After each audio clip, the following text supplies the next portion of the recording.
Assalomu alaykum obunachilar, sog' salomat yuribmisizlar. Bugungi videorolik Steshkiga boshlangan yana.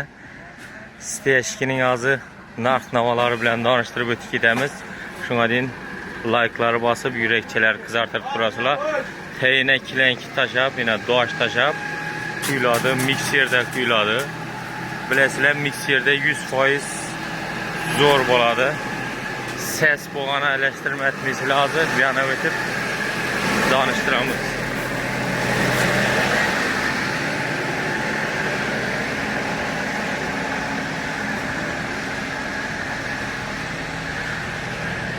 Bahalarını aytıp ötüp keteden bolsak, Steshkining santısı 5000 so'm.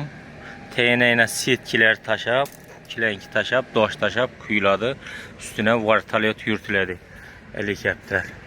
Bardiyolların bahalarını aytıdan bolsak, Bardiyonun santısı 1000 so'm. Plymouth aplapkilerde kuyuladı yine işini etip 80 metre yere yetkidin aplapkiler bu. Her xil 40'lık, 60'lık, 120'lik her xillerinden yine ponni azı bu joyingda iştirak etmeyene nere kuyduraman desenizlerim yeteden komplek aplapkilerimiz bu. Vertolyot ana aytganımning üstüne yürütüledi yine. Qo'llab quvvatlab turasizlar. Like'ları basıp videoroliki Steshki beton ishlataman deganlarga jo'natib qo'yamiz. Birinchida taralkisinde yürütüledi yine. 2 marta yürütüledi vertolyotlar. İkincisinde bıçakının özünde yürütüledi yine. Bıçakında yürütülse yaldırap çıkadı.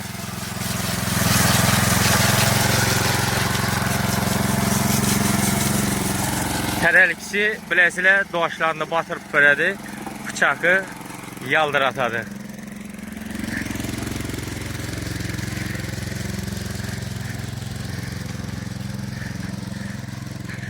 Bu işimiz Qaraqalpaqiston Respublikası Törtgül tuman Özbekistan Ofiyada bo'p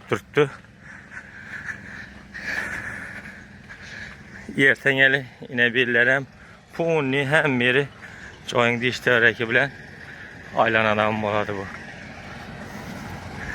Yan taraflarına 7 santim gül turibdi hozir. Biri yana vertolyotu bıçakı yürütülgeni.